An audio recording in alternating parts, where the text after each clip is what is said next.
Hey, I feel like we were getting a little too close too quickly. Maybe we should slow our relationship down a little bit. Yeah, maybe you were right. I like you so much, but attachment can be really scary. So true, dude.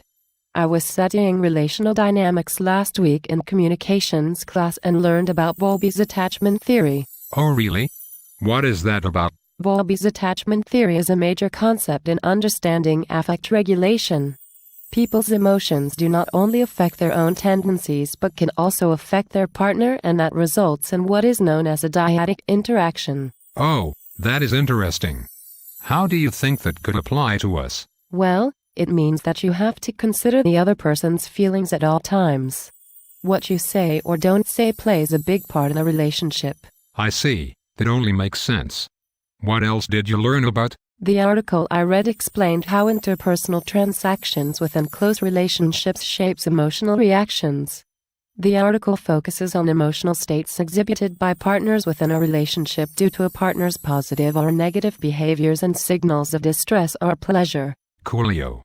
That is true, but at the same time the emotions expressed within the relationship may or may not be relevant to the relationship itself. Yes, the authors of the article, Mario McCulincer and Philip R. Shaver, would agree with you. My textbook explains relational maintenance, which is communication aimed at keeping relationships operating smoothly and satisfactorily.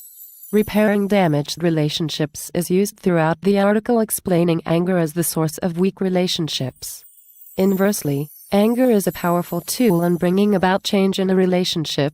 Thus, when anger is utilized in a controlled and functional manner, such as asserting one's needs and focusing on constructive goals, one can strengthen the relational bonds between partners. That's pretty awesome. Everyone could learn a thing or two from these guys. Faux show, dude.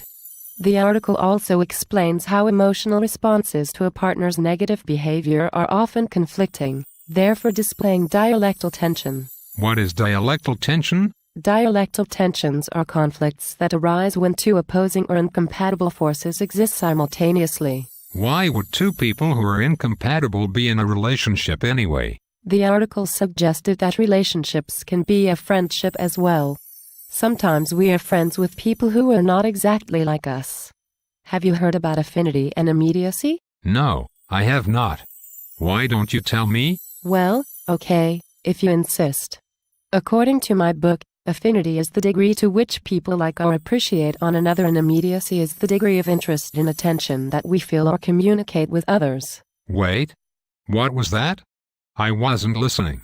Ha ha ha, very funny. I see what you did there. Anyway, affinity and immediacy connect to the article's description of attachment anxiety.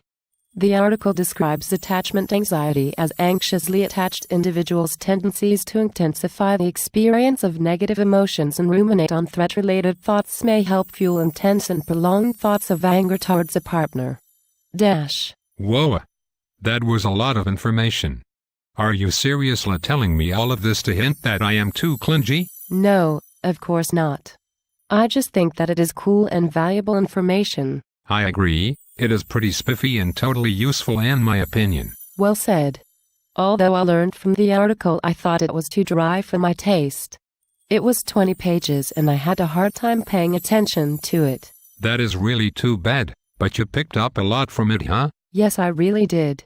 The article gave me a greater understanding of what attachment theory is and how one can apply the concepts from Chapter 8 in my Interpersonal Communications book to your own life. I am so glad to hear it, dude. Now if you will please excuse me, I am going to lay down for a quick nap. Yes, of course. Sweet dreams.